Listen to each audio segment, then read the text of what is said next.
तर विद्यार्थी मित्रांनो, आज आपण इयत्ता 7वी मधला महत्त्वाचा भाग म्हणजे लँग्वेज स्टडी हे पाहत आहोत।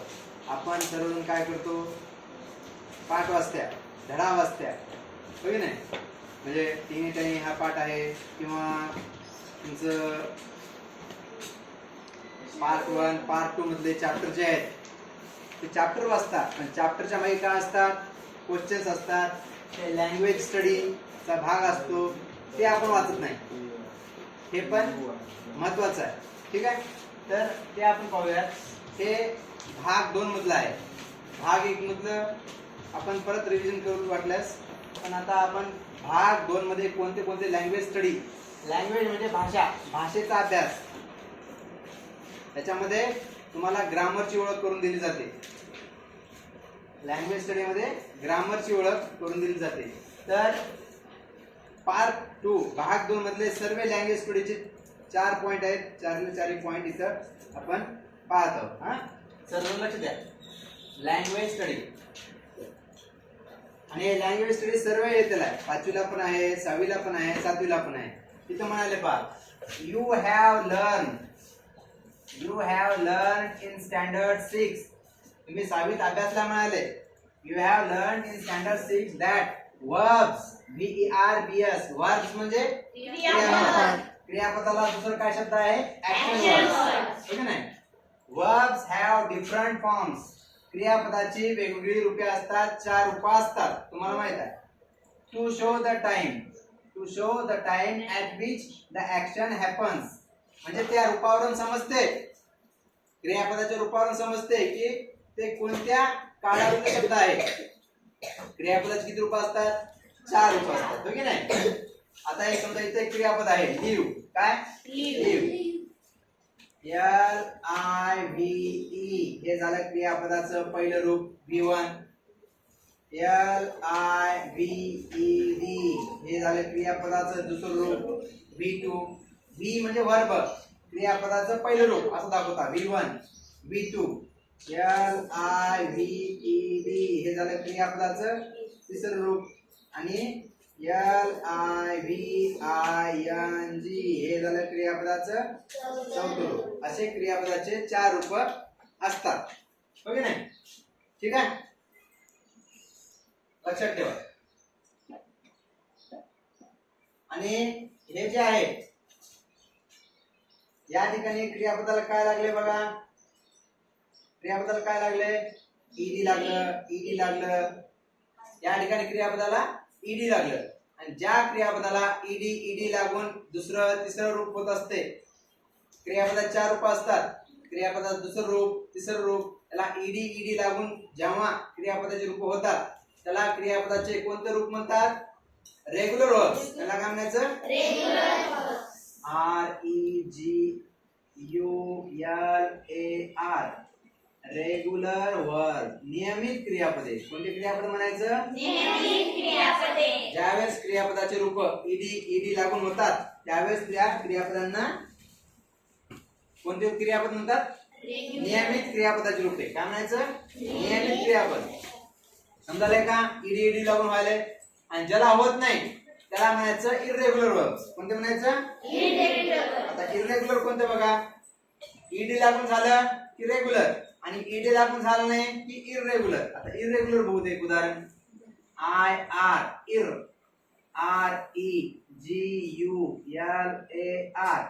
Irregular verb. आता अनियमित क्रियापद, अनियमित क्रियापदाचे रूपे, ओके नाही? क्रियापदाचे 4 रूप असतात। आता अनियमित क्रियापदामध्ये कोणते येतात, आता गो, हे क्रियापद आहे, गो, हे क्रियापदाचं पहिलं रूप V1, याला ईडी लागून होत नाही। गोचं दुसरं रूप काय होते, गोचं दुसरं रूप होते वेंट, काय होते, वेंट, हे झालं क्रियापदाचं दुसरं रूप। तिसरं रूप काय होते,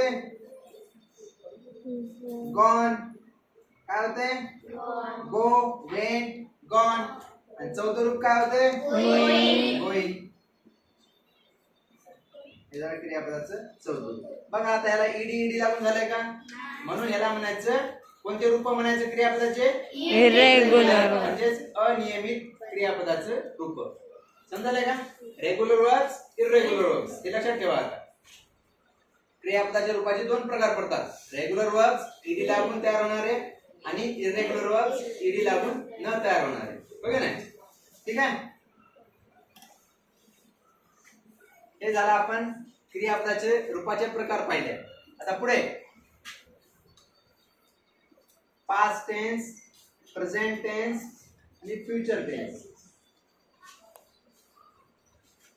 हे आहे काळ. काय आहे? काळ. टेन्स, TENSE, टेन्स म्हणजे काळ. टेन्स म्हणजे काळ. काळाचे मुख्य 3 प्रकार पडतात. Present tense, past tense, future tense. Present tense म्हणजे वर्तमान काळ, पास्ट टेन्स म्हणजे भूतकाळ, फ्युचर टेन्स म्हणजे भविष्यकाळ. ओके ना. परत प्रेझेंट टेन्सचे 4 उपप्रकार पडतात. पास्ट टेन्सचे 4 उपप्रकार पडतात. फ्युचर टेन्सचे पण 4 उपप्रकार पडतात. याचे 4 प्रकार, पास्ट टेन्सचे 4 प्रकार, फ्युचर टेन्सचे 4 प्रकार, असे प्रकार पडतात. आता ओळखायचं कसं थोडक्यात? आता पहा, विल आलं, WILL, विल आले की सहसा काय असते? भविष्यकाळ असते. विल शॉल आलं की ते काय असते? भविष्यकाळ असते. आता पास्ट टेन्स, आता इथे थोडक्यात तुम्हाला काय लक्षात दिलेलं आहे? काय लक्षात म्हणले? Different forms of verbs. काय? Different forms of verbs. याच्यामध्ये तुम्ही एवढं लक्षात ठेवा की क्रियापदाचे वेगवेगळे रूप कसे वापरले. इथे पहा, इथे काय वापरले? लिव्ड. काय वापरले? LIVED. ओके नाही? लिव्ड क्रियापदाचं किती रूप वापरले? दुसरं रूप वापरले. इथं क्रियापदाचं दुसरं रूप वापरले. इथं क्रियापदाचं पहिलं रूप वापरले. LIVE क्रियापदाचं सायनर पहिलं रूप वापरले आणि इथं पण क्रियापदाचं पहिलं रूप वापरले. बघा नाही. आणि इथं क्रियापदासोबत विल आलं, इथं क्रियापदाला यस लागलं, प्रत्यय लागले नाही. हेच तुम्हाला रूप लक्षात घ्यायचे आहेत. इथं क्रियापदाला ईडी लागलं, इथं क्रियापदाला यस प्रत्यय लागलं, इथं क्रियापदाला सोबत विल मदत करायला. बघा नाही. तर हे तुम्हाला लक्षात ठेवायचं आहे. पुढे तुम्हाला माहित आहे म्हणते इथं, यू ऑल्सो नो दॅट. तुम्हाला माहित आहे, you also know that past tense forms usually. Past tense forms जे भूतकाळी रूप असतात, क्रियापदाचे जे भूतकाळी रूप असतात त्याला काय लागते रे? डी असते. काय असते? डी असते, ईडी असते किंवा आयईडी असते. कळालं का? डी असते, ईडी असते किंवा आयईडी असते. डी, ईडी किंवा आयईडी लागून दुसरे किंवा तिसरे रूप होत असते. आता इथं ईडी लागलं, काही ठिकाणी काय होते? आयईडी लागते, काही ठिकाणी नुसतं डीच लागते आणि दुसरं आणि तिसरं रूप होत असतात. कळालं का? इथे काय उदाहरण वाक्य दिलेत पहा. I will come out of the hole. Cat काय म्हणते? उंदीर काय म्हणते इथं? I will come out of the hole. मी या छिद्राच्या बाहेर येईन. छिद्राच्या बाहेर येईन. विल आलं, भविष्यकाळ आहे. It comes out of the hole, आणि ते बाहेर येते. हा, प्रेझेंट टेन्स मधलं वाक्य आहे. It came out of the hole and lost its life. काय म्हणते? उंदीर बाहेर आलं.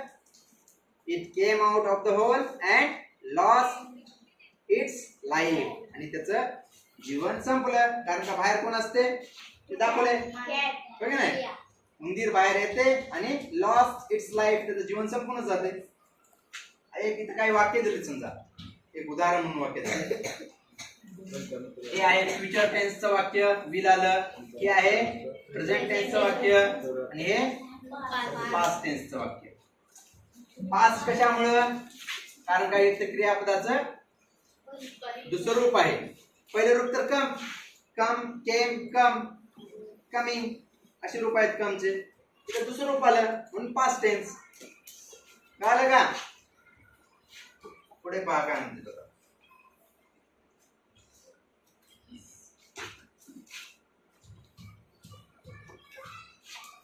लँग्वेज स्टडी मध्ये घरी झाल्यानंतर वाचाय काय म्हणते, क्रियापद, क्रियापदाचे रूप, ईडी लागून तयार झालेले, आयडी लागून तयार झालेले, एक एक लाईन बाय लाईन चालले आपण रिव्हिजन करा. Some present tense forms, some present tense forms third person singular. वर्तमान काळात इथे काय म्हणले, वर्तमान काळात सम प्रेझेंट टेन्स फॉर्म्स वर्तमान काळामध्ये किंवा third person singular, third person have s, es or ies at the end. वर्तमान काळामध्ये क्रियापदाला काय लागते, s, es, ies लागते. किंवा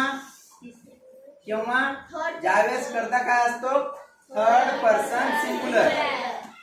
ज्यावेळेस करता काय असतो, थर्ड पर्सन, तृतीय व्यक्ती असतो, ओके नाही, तृतीय व्यक्ती असतो त्यावेळेस क्रियापदाला s किंवा es किंवा ies लागते. जसं बघा आता हे आहे आय हे थर्ड पर्सन आहे का, नाही, ते फर्स्ट पर्सन आहे. काय, फर्स्ट पर्सन आहे. ते काय म्हणले, थर्ड पर्सन सिंगुलर. आता कोणतं, ही, शी, ओके नाही. पुन्हा राम, श्याम हे थर्ड पर्सन आहे. ही, शी, राम, श्याम, सीता, गीता जे असतात ते थर्ड पर्सन. आता हे घेतलं, राम घेतलं समजा. आता यावेळेस राम हे असे जे थर्ड पर्सन असतात त्यावेळेस क्रियापदासोबत काय लागते, काय म्हणले, यस लागते किंवा ईएस लागते किंवा आयएस लागते. आता बघा राम क्रियापद घेतल्या आपण, प्ले. राम प्ले होत नाही, क्रियापदाला काय लागते, थर्ड पर्सन सिंगुलर असेल तेव्हा राम प्लेज लागते. काय लागते, राम प्लेज, इथे यस लागते. आता बघा ही गो, तो जातो असं होत नाही, त्याला काय लागते,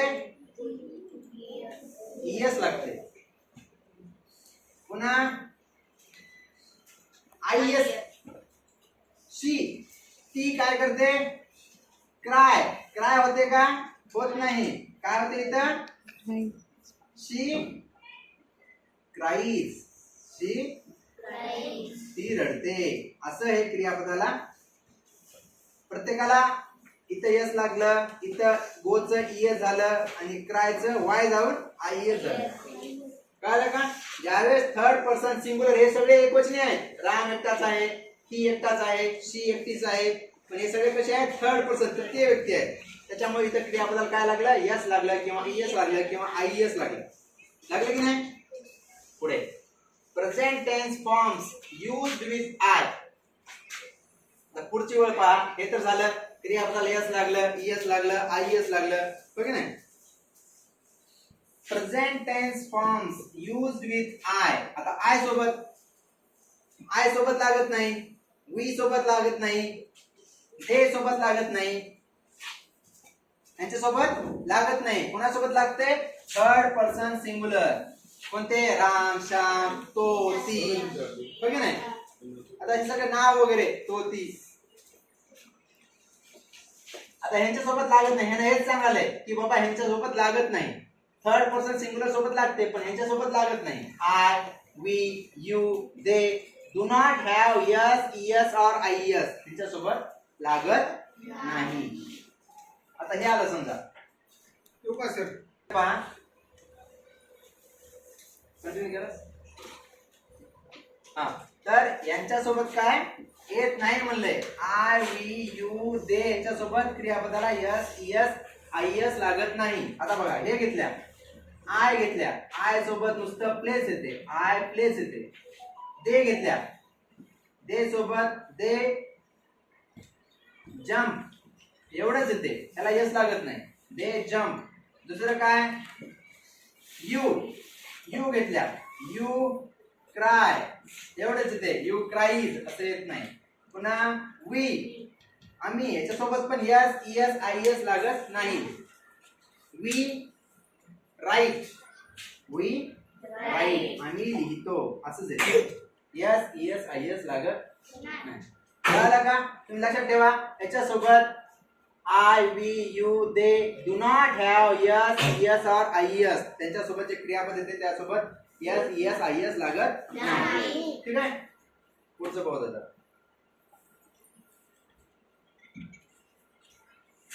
पुढचं सोपं आहे line. The future is indicated by will and shawl.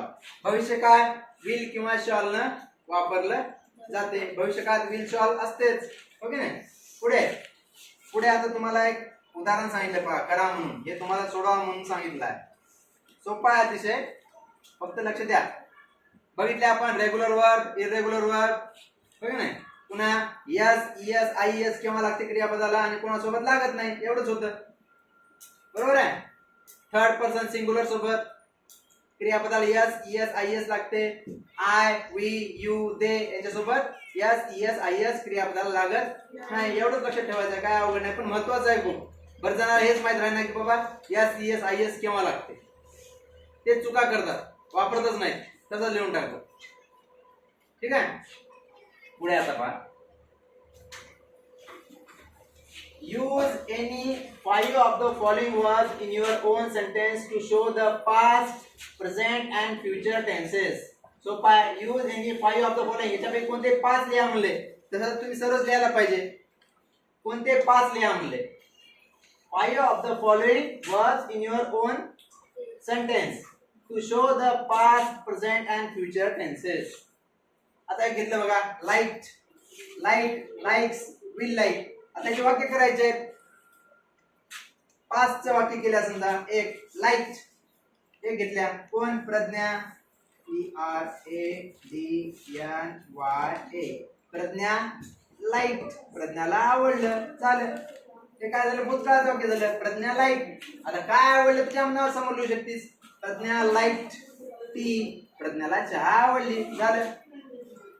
पुन्हा प्रेझेंट टेन्स. प्रज्ञा PRADNYA. आता प्रज्ञा आहे, प्रज्ञासोबत लाईक येते की लाईक्स येते. थर्ड पर्सन सिंग्युलर आहे. काय येते? Likes. Pragya LIKES. Pragya likes. काय आवडते. आता हे भूतकाळ झालं, हे वर्तमान काळातलं. प्रज्ञा लाईक्स. काय आवडते तिला? फुटबॉल. फुटबॉल हे झालं प्रेझेंट टेन्स मधलं वाक्य. पुन्हा will like, future. PRADNYA. Pradnya will like, प्रज्ञाला आवडेल. काय आवडेल? Pradnya will like essay. ESSAY. प्रज्ञाला निबंध आवडेल. असेच वाक्य करायचे. पहिल्यांदा हे लिहायचं, ते सर्वांचे हे रूप लिहायचे आणि ह्याच्यापासून एक एक वाक्य करायचं आहे. महत्वाचं म्हणजे फक्त एवढंच, कोणासोबत लाईक येते, कोणासोबत लाईक्स येते. थर्ड पर्सन सिंग्युलर असले की लाईक्स. पहिल्यांदा लिहून घ्या. लाईकचं लिहिलेलं आहे लव. लवचं पास्ट टेन्स ईडी लावायचं त्याला. लव, लव त्याला ईडी लागते. LOVED. लव, लव, लव्ड. आणि इथं प्रेझेंट टेन्स मध्ये एक तर लव किंवा लव्स. ओके नाही. पुन्हा इथं फक्त यसच लागलं बघा. पुन्हा इकडे भविष्य काळात विल लव लावायचं, वाक्य करायचं फ्युचरचं. आता इथं आन्सर क्रियापद कोणता आहे? आन्सर. आन्सर प्रेझेंट टेन्स मध्ये ANSWER. एक तर आन्सर. आय, वी, यू, दे असेल तर आन्सर येईल. थर्ड पर्सन सिंग्युलर असेल तर आन्सर्स. ANSWERS. इथं आलं. इथं फ्युचर मध्ये विल आन्सर. यस लागणार नाही, फक्त पहिलंच रूप घ्यायचं. Will answer. इथं स्कॅम्पर. SCAMPER. स्कॅम्पर. इथं SCAMPER. स्कॅम्पर किंवा SCAMPER. स्कॅम्पर्स. आणि इथं विल स्कॅम्पर. ओके नाही. पुन्हा इथं पहा वेट. इथं वेट किंवा वेट्स ने विल वेट. पुन्हा स्निफ. स्निफ, स्निप्स,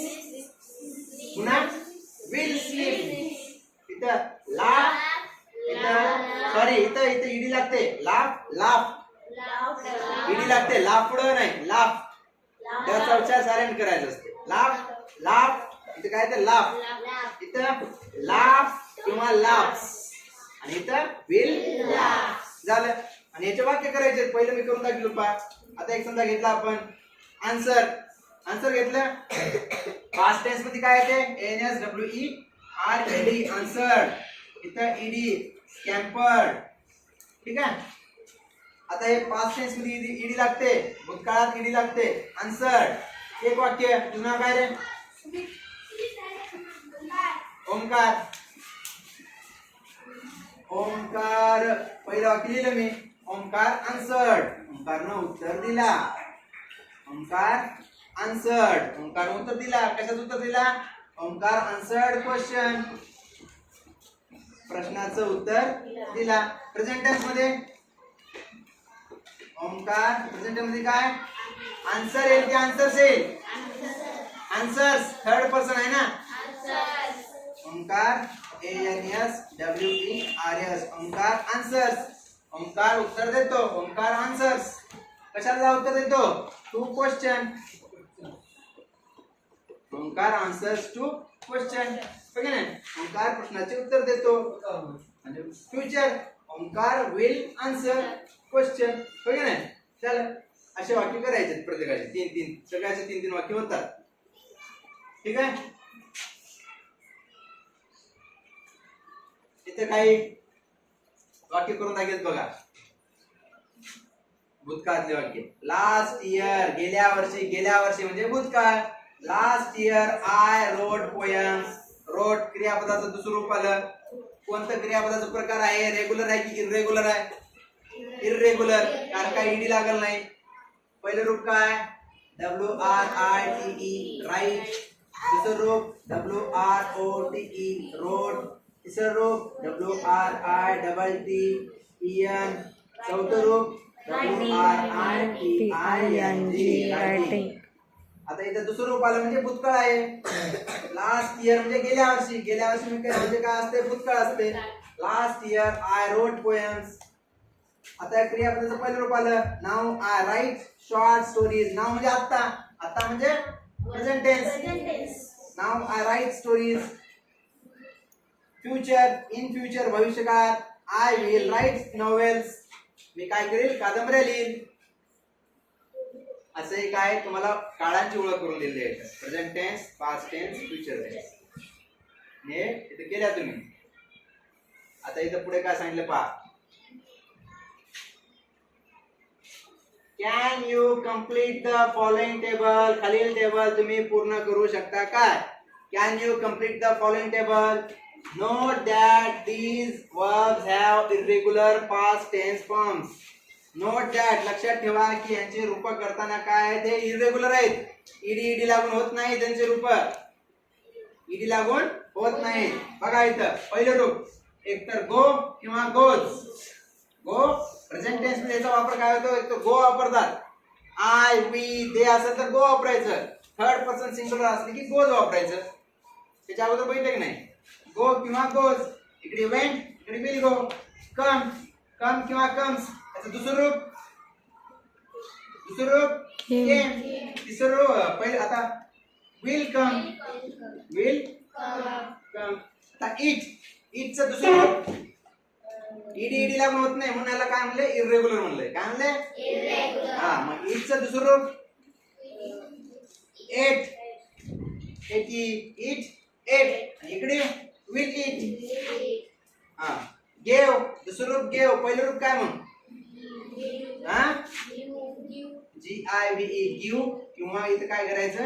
गिव्ज लिहायचं. थर्ड पर्सन सिंग्युलर असलं की गिव्ज वापरायचं. आणि इकडे विल गिव. फ्लाय, पहिलं रूप फ्लाय किंवा फ्लाईज. आणि दुसरं रूप फ्ल्यू, फ्ल्यू, उडाले. आणि फ्युचर मध्ये विल झालं. असे झाले इरेग्युलर वर्ब्स. कीप ऍडिंग, असे दुसरे ऍड करा म्हणते. हे फक्त नमुने आहेत. घरी वाटल्यास काय करा? रेग्युलर वर्ब्स, इरेग्युलर वर्ब्स यांची यादी करा. 50 50 100 100 लिहा, वाचा ते. आता पुढची लँग्वेज स्टडी आहे. पॉज करा थोडं, थांब. पहिली लँग्वेज स्टडी पाहिल्या, महत्वाचं होतं, छान वाटलं सरांना, हो की नाही, महत्वाचं होतं. आता पुढची लँग्वेज स्टडी, बरेचदा आपण लँग्वेज स्टडी वाचतच नाही, पण वाचायला पाहिजे, ग्रामरचा भाग आहे आणि महत्वाचा आहे. लँग्वेज स्टडी पुढे आहे main verbs and auxiliary verbs. Main verbs and auxiliary verbs. क्रियापद. मेन वर्ब म्हणजे मुख्य क्रियापद, मेन वर्ब म्हणजे मुख्य क्रियापद. दुसरा आहे ऑक्झिलरी वर्ब्स. काय? Auxiliary verbs. ऑक्झिलरी वर्ब्सला म्हणायचं हेल्पिंग वर्ब्स. कोणते म्हणायचे? Helping verbs. क्रियापदाला मदत दुसरे क्रियापद करतात, क्रियापदाला दुसरे क्रियापद पण मदत करतात. एक मुख्य क्रियापद असते, त्याला एक दुसरं मदत करते. जे मदत करते त्याला म्हणायचं सहाय्यकारी क्रियापद. काय म्हणायचं? सहाय्यकारी क्रियापद. आता बघा इथे खालच्या वाक्यात तुम्हाला सांगितलं पहा. आता खालील वाक्य वाचा. Read the following sentences. Read the following sentences. She came to a teeny tiny gate. वाचा आता. शी came to a teeny tiny gate. The teeny tiny woman opened the teeny tiny gate. She was a teeny tiny bit tired. She had a dog. She does all the work. आता पहा इथे काय म्हणले पहा. हे 5 वाक्य वाचल्या ना. पुढे काय म्हणते पहा हे वाक्य. Here या 5 वाक्यामध्ये here in 3, 4 and 5 तिसऱ्या, चौथ्या आणि 5व्या वाक्यामध्ये रिस्पेक्टिव्हली. रिस्पेक्टिव्हली म्हणजे अनुक्रमे. तिसऱ्या, चौथ्या आणि 5व्या रिस्पेक्टिव्हली शब्द कोणता आहे? रिस्पेक्टिव्हली म्हणजे अनुक्रमे. Respectively the verbs be, the verbs was, have, had and do, does are used main verbs. But be, have and do are also used with other main verbs to show certain things. They are called helping or auxiliary verbs. Let us see some of these uses. आता बघा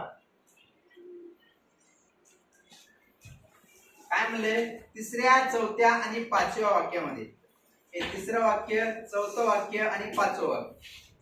तिसऱ्या, चौथ्या आणि 5व्या वाक्यामध्ये was, had आणि does.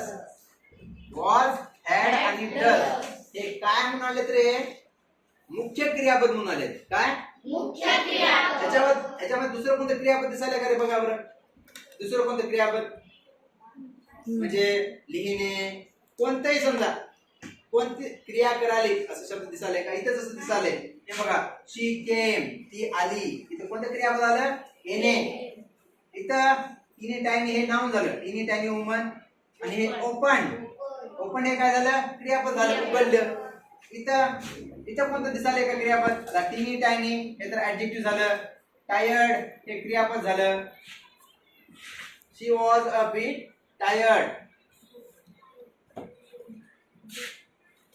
हे क्रियापद येणार नाही, तर क्रियापद म्हणून याचा वापर होण्यात आला. She had a dog. She had a dog इथं क्रियापद हेच हॅड क्रियापद म्हणून काम करायले. इथं शी डज, इथं डज हे क्रियापद म्हणून काम करायले. आता पहा पुढे.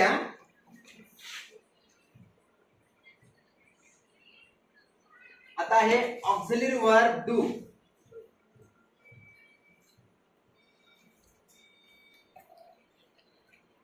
मला एक वाक्य सांगतो म्हणजे तुम्हाला लक्षात येईल.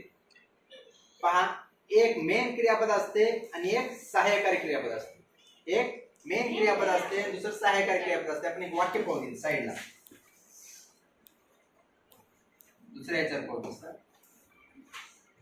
इथं पाहू. आता एक वाक्य पाहू. समजा कशाचं पाहू? प्रेझेंट कंटिन्युअस पाहू. त्याचा present continuous PRESENT present CONTINUOUS present continuous म्हणजे चालू वर्तमान काळ. याचं वाक्य पाहू. प्रेझेंट कंटिन्युअस ची वाक्य रचना कशी असते पहा. प्रेझेंट कंटिन्युअस ची करता अधिक am किंवा is किंवा are अधिक क्रियापदाचं चौथं रूप अधिक ऑब्जेक्ट. ही असं असते वाक्यरचना. ही काय असते? अशी वाक्यरचना असते चालू वर्तमान काळाची. आणि या ठिकाणी am is are काय am is are हे काय आहे? हेल्पिंग वर्ब्स आहे. काय हेल्पिंग वर्ब. हे V4 जे आहे ते काय आहे? मेन वर्ब आहे. काय मेन वर्ब. मेन वर्ब आणि हेल्पिंग वर्ब यात फरक आहे. मेन वर्ब म्हणजे मुख्य क्रियापद, त्याशिवाय वाक्य पूर्ण होतच नाही. हे काय करतात? या क्रियापदाला मदत करतात. आता बघा, शी एक वाक्य घेतलं, सब्जेक्ट घेतलं शी, शी सोबत येते इज, शी इज. क्रियापद घेऊन आपण शी इज प्लेइंग, ती खेळत आहे.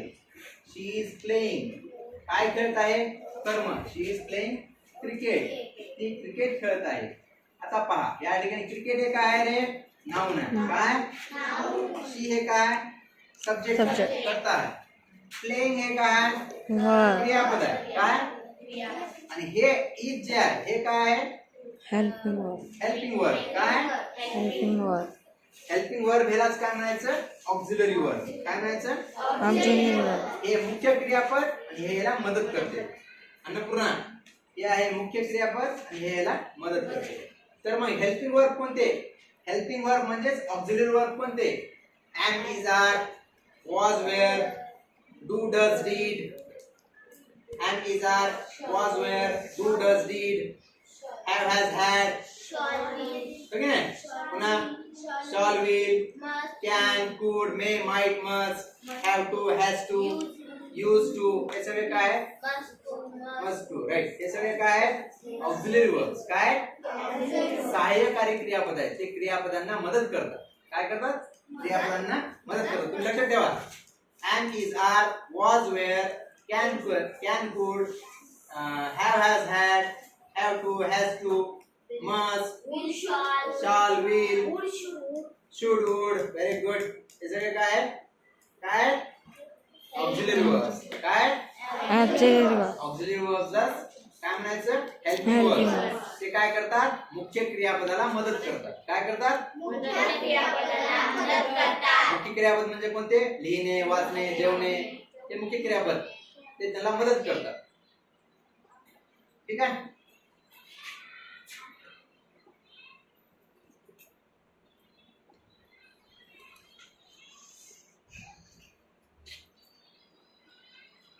आता पहा पुढे, auxiliary verb do. Auxiliary verb कोणतं घेतलं? एक उदाहरण म्हणून इथं डू. असे खूप आहेत, फक्त एक उदाहरण म्हणून तुम्हाला डू घेतले. ऑक्झिलरी वर्ब डू आपण भरपूर घेतल्या. आताच पहिल्या am is are, am आहे, is आहे, are आहे, was, were, shall, would, can, could, may, might. खूप आहेत. तर त्यातले घेतले डू. काय घेतले? Do. Do is used with the main verb. मुख्य क्रियापदासोबत डू हे सहाय्यकारी क्रियापद म्हणून कसं काम करते बघा. पहिला काम आहे त्याचा to form questions. To form प्रश्न तयार करण्यासाठी सहाय्यकारी क्रियापदाचा उपयोग होतो. कोणते प्रश्न? Yes no questions. काय यस नो क्वेश्चन्स म्हणजे ह्याचा उत्तर एकतर यस येते किंवा नो येते, एवढंच उत्तर द्यायचं असते. Yes no questions. लक्षात ठेवा, ज्यावेळेस डू पासून प्रश्न होते त्यावेळेस त्याचं उत्तर एकतर तुम्हाला यस किंवा नो मध्ये द्यायचं असते. वैष्णवी, डू पासून डज पासून सुरुवात झालं की यस नो मध्ये उत्तर द्यायचं, एकतर यस किंवा नो. पहिले बघा, do you know the answer. तुम्हाला उत्तर माहित आहे का? उत्तर काय येईल? यस किंवा no. Yes no questions. Did you see the bird. तुम्ही पक्षाला पाहिले का? यस किंवा नो. यस नो क्वेश्चन्स तयार करण्यासाठी डू हे काय करतात? ऑक्झिलरी वर्बचा वापर करतात. बघा इथं दोन क्रियापद आले. इथं नो पण आले, इथं सी पण आले. ह्या क्रियापदाला कोण मदत कराले? प्रश्न करण्यासाठी डू. आणि इथं कोण कराले? डीड. करायला की नाही? मुख्य क्रियापदाला ते मदत करायला, म्हणून त्याला म्हणायचं ऑक्झिलरी वर्ब्स किंवा हेल्पिंग वर्ब्स. इकडे अजून प्रश्न केलेत. व्हॉट डीड शी से. ती काय म्हणाली? What does he want. त्याला काय पाहिजे? इथं डीड आणि डज हे काय? त्या मुख्य क्रियापदाला मदत करतात. आणि या ठिकाणी यांचं काम काय आहे? प्रश्न तयार करण्याचं काम आहे. काय? प्रश्न तयार करण्याचं काम करतात ते सहाय्यकारी क्रियापद. आता पुढे तुम्हाला एक प्रश्न विचारले, अंडरलाईन द मेन वर्ब. काय करायचं आहे? Underline the main verb. सांगा मग, underline the main verb in the above questions. या प्रश्नामध्ये मुख्य क्रियापद कोणतं आलं? अंडरलाईन करायचं आहे. अंडरलाईन काय मुख्य क्रियापद? इथं बघा, नो हे मुख्य क्रियापद आहे, इथं सी हे मुख्य क्रियापद आहे, इथं से आहे, इथं वॉन्ट आहे मुख्य क्रियापद. या मुख्य क्रियापदाला हे मदत करायले. हे झाले काय? Auxiliary verbs. ऑक्झिलरी वर्ब्स म्हणजे हेल्पिंग वर्ब्स. झालं हे प्रश्न. Can we drop or remove the main verb from the questions? Can we drop or remove the main verb from the questions? या प्रश्नामधून can we drop or remove the main verb हे मुख्य क्रियापद कोण टाकू शकतो का? हे मुख्य क्रियापद कोणतं? नो. हे कोण टाकतो का? Do you, the answer, did you, the bird काढू शकतो का? मुख्य क्रियापद काढू शकतो का? म्हणजे मुख्य क्रियापद आवश्यक आहे. हे काय काम करायचं? फक्त मदत करायची त्यांना. मुख्य क्रियापद असल्याशिवाय अर्थपूर्ण व्हायलाय का? नाही. महिन्यात चाललाय. म्हणून या वाक्यातून आपण मुख्य क्रियापद काढू शकत नाही. We cannot drop or remove the main verb from the above questions. हो की नाही? ते पण क्रियापद आहेत, पण ते फक्त मदत करतात, काढून टाकू शकत नाही. पुढे दुसरं ऑक्झिलरी वर्बचं दुसरं एक काम आहे डूचं, निगेटिव्ह सेंटेन्स. निगेटिव्ह नकारार्थी वाक्य करण्यासाठी ऑक्झिलरी वर्बचा वापर होतो. We did not eat it, we ate it, आम्ही ते खाल्लं. We did not eat it, आम्ही ते खाल्लं. We did not eat it, आम्ही ते खाल्लं नाही. She does not like flowers, तिला ते फूल आवडत नाही. They did not do it, ते करत नाही. असं नकारार्थी वाक्य करण्यासाठी सुद्धा ऑक्झिलरी वर्बचा उपयोग होतो. कसं बघा आता, ह्या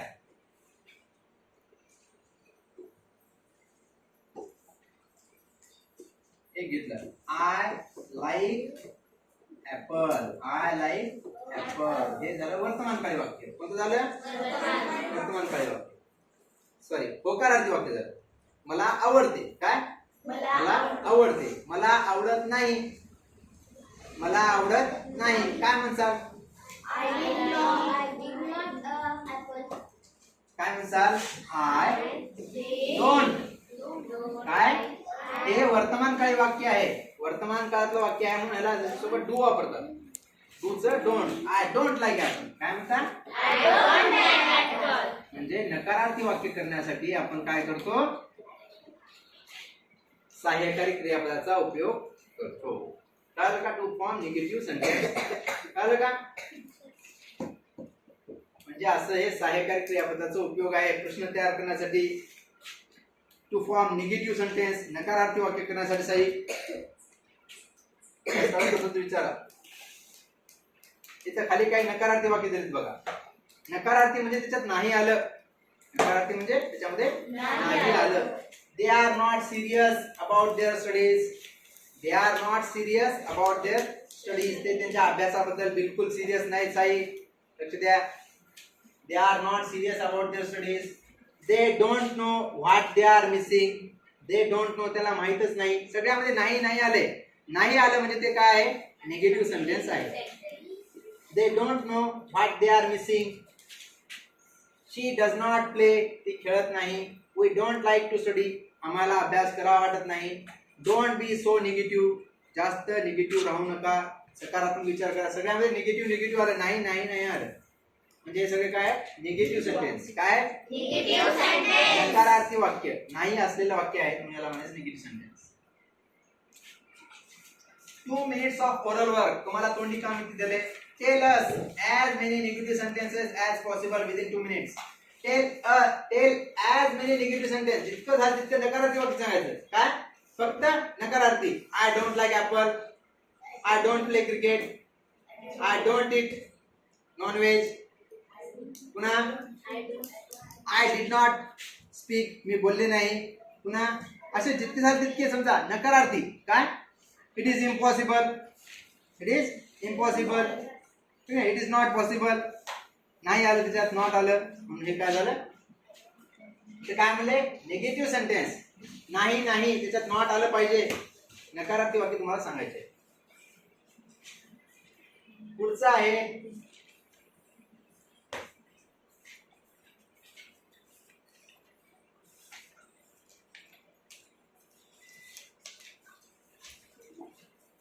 अजून 2 लँग्वेज स्टडी राहिलेत. एक लँग्वेज स्टडी दुसरी एक लँग्वेज स्टडी. दुसरे 2 लँग्वेज स्टडी जे आहेत ते आपण नंतर करू पुढच्या तासात. Okay thank you.